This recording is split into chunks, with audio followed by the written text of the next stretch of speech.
introduce Dinesh and Venura, who will be presenting on more details around what's already been mentioned by both Amos and Kirill in their work.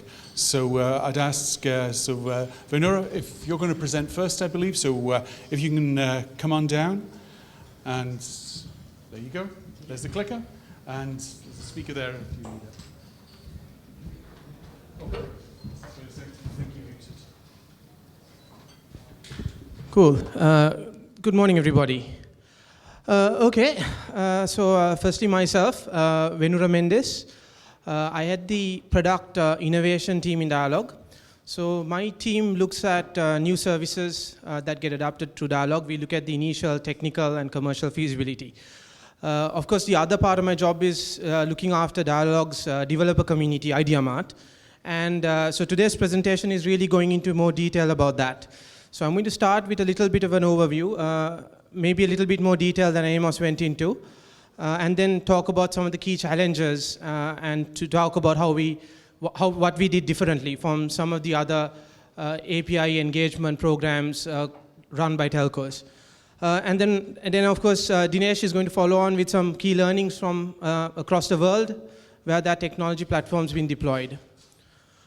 Okay, first slide. So I'm not going to go into too much detail here. Amos already covered these 4 product segments we have in IdeaMart. The only thing that I would stress is there's a slight difference in the business model in IdeaBiz compared to the other 2 application, the product suites.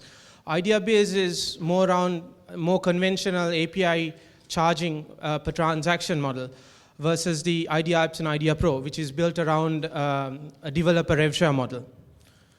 Okay, so we like Lego. I was glad to see Lego coming up in another slide also. And Lego's featured heavily in lots of our slides these days. So this is a list of the APIs we currently have as products as part of our Idea Pro offering. So these are all offered as REST APIs for developers, both for enterprises and for long tail.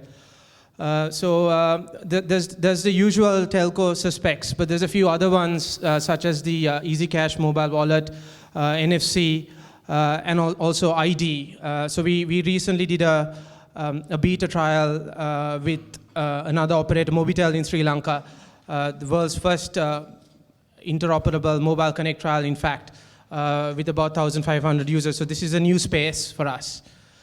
Okay. So those are the APIs. These are the templates. These are the things that we give to the non-developers. So this is one of the things that we keep mentioning is we've got a big ecosystem. And one of the reasons we have a big ecosystem is that there's appeal for beyond just the developers.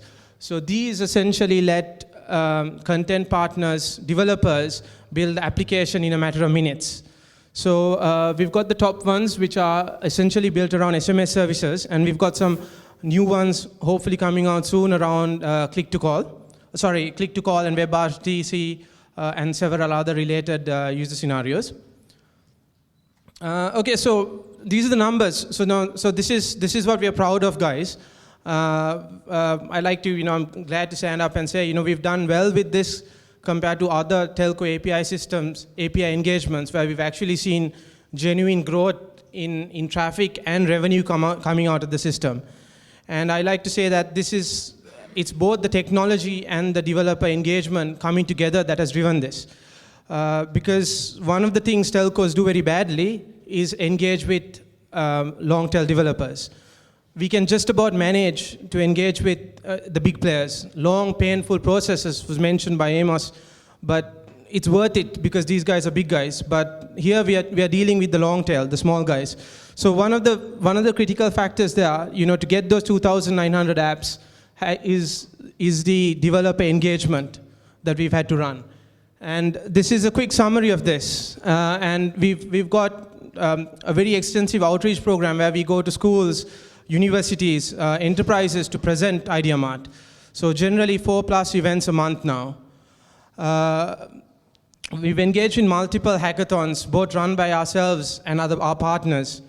There's special interest groups in Sri Lanka, such as the Colombo API meetup that has recently started. So these are all things that we try and engage in to try and get the message across. And also, I think a critical wheel in the cog is the engagement with the angel investor community in Sri Lanka. So it was great to see Ruan on stage here, one of our hackathon winners. He also won the Venture Engine competition in Sri Lanka, which is a competition by angel investors in Sri Lanka to invest. So this is a great win for Ruan, obviously, and for IdeaMart. It's very fulfilling to see these guys going from beyond long tail to getting some real investment and moving into the big time.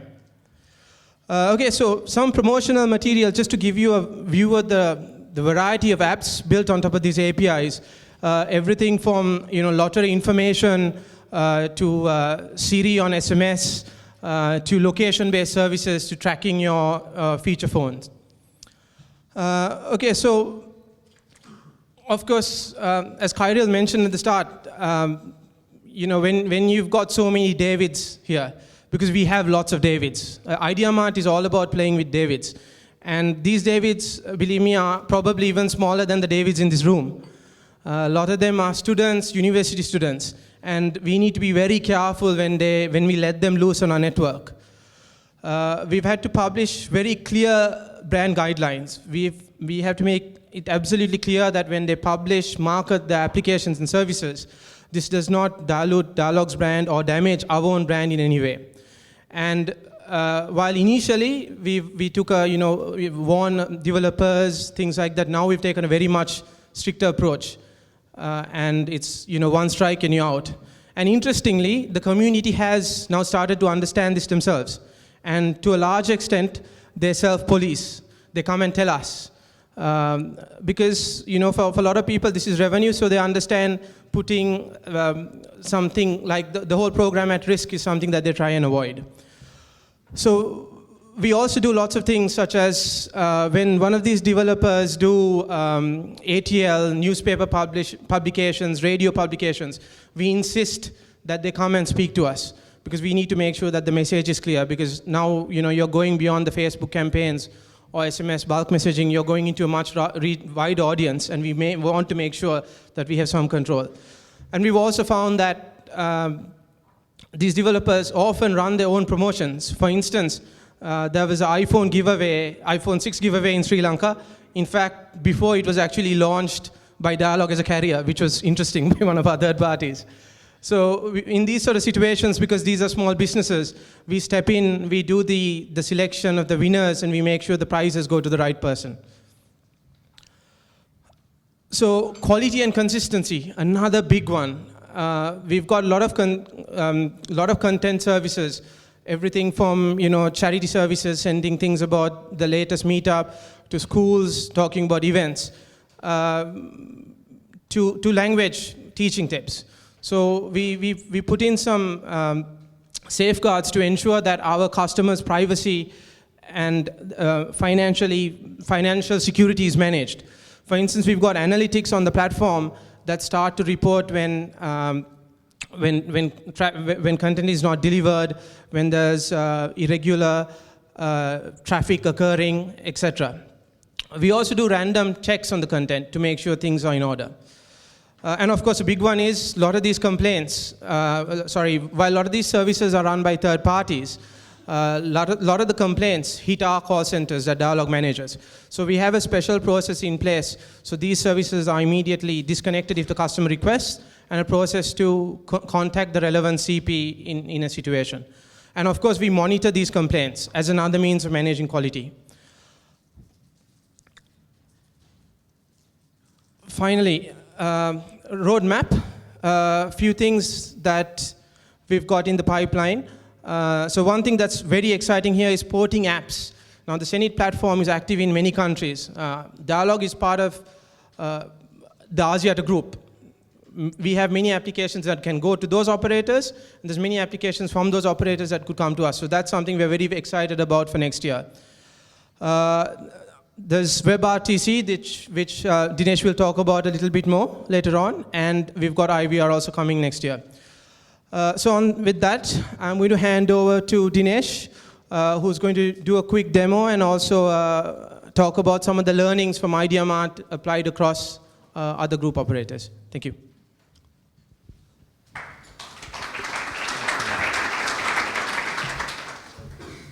Good morning, and thank you, Venura. So most of you know us as a developer for hSenid Mobile, simplifying APIs and bringing them to market and allowing telcos to really monetize APIs. So today what we are trying to do is I will actually show you something which we have done on the WebRTC. So we have created an application on WebRTC, really meshing up your USSD, WebRTC, as well as messaging. So this is creating a WebRTC application through a template. And this is a click to call or similar like an advisory service.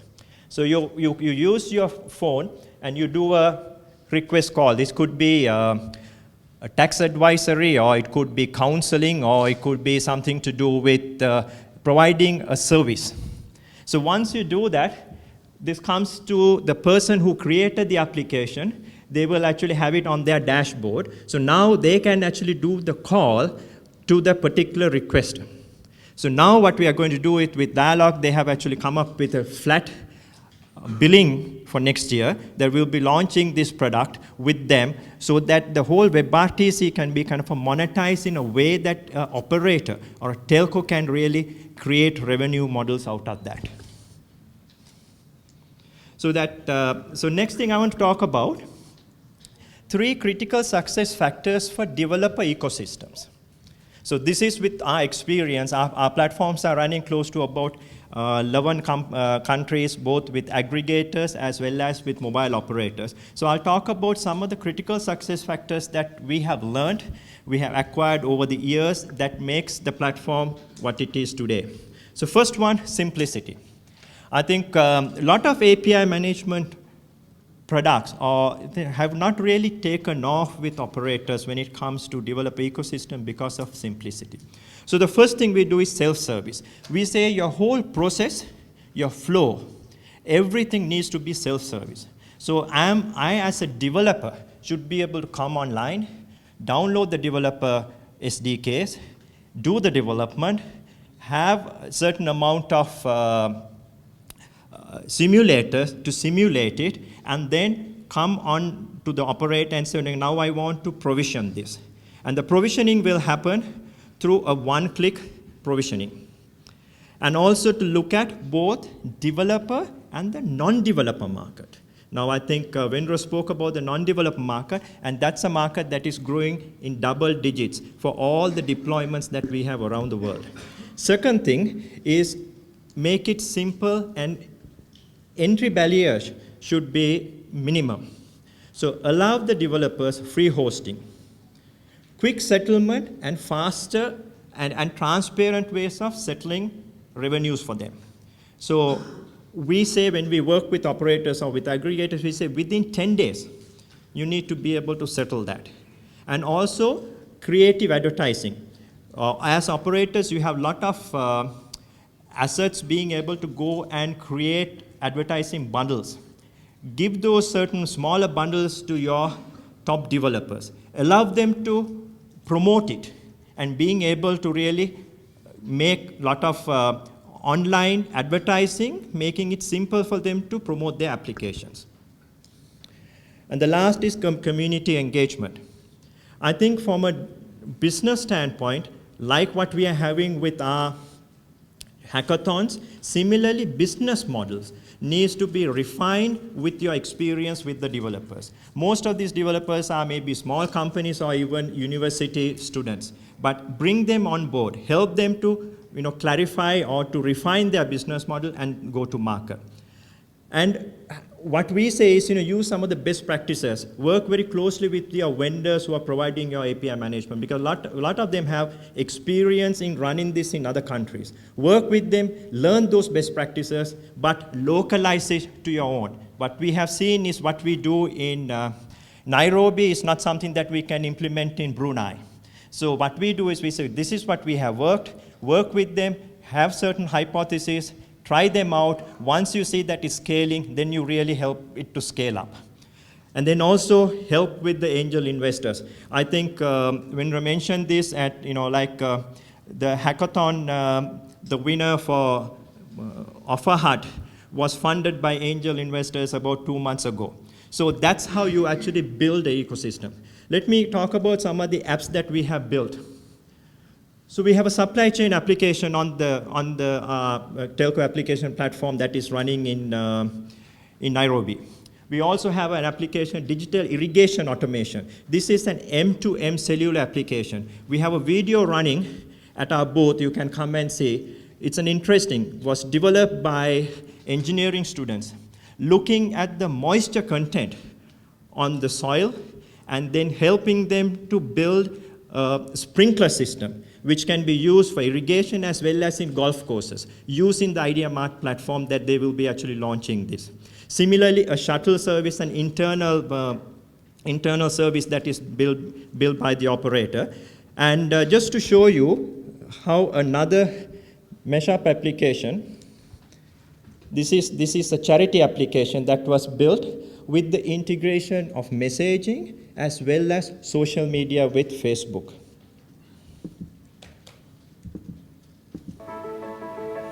SOS Children's Village created an application to raise donations and help children where people can donate easily through their mobile phones. Augmenting the charity applications which we have created on top of IdeaMart platform, we made a social media integration as well.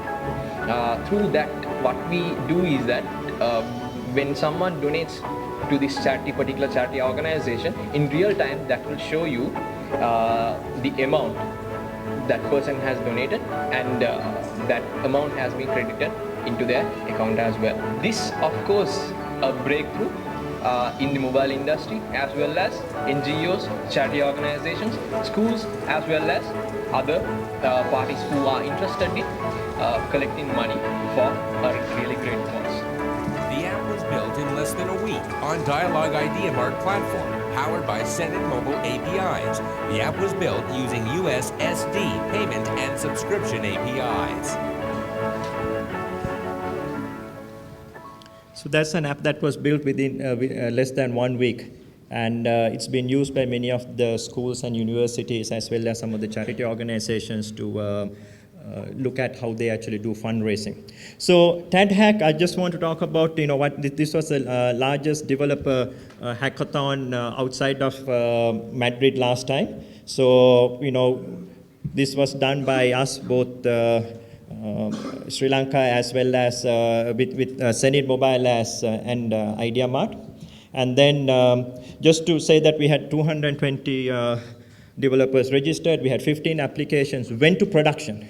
So this is what is more important. And the winners actually, Dialog said that, for the company that goes to production and makes 50,000 rupees in the first month will be given a 500,000 rupee marketing budget. And actually it was Offer Hut, Ruan, who you saw a little while ago, was the winner on that. And the last but not least, a quick thing. Now we are working with Ubuntu to creating a Juju developer environment, Juju charms, for the developers to be able to go global. So we have thousands of developers that we will actually create this charm. So as an operator, once you actually have the platform, you can very quickly deploy these developer applications on your platform. So I think I see Alan standing up, so that my time's up. So come visit us at our booth. We have all the videos, as well as we will actually show you the WebRTC demo that we showed you today live through here, as we can see, how the whole advisory service can be created. So thank you very much.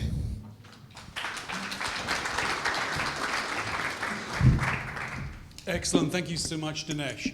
So I think the key here is this is direct objective evidence of how basically a technology provider and a telco are working together and enabling developers to be commercially successful. And the number that have got deployed out of TADHack Sri Lanka was amazing.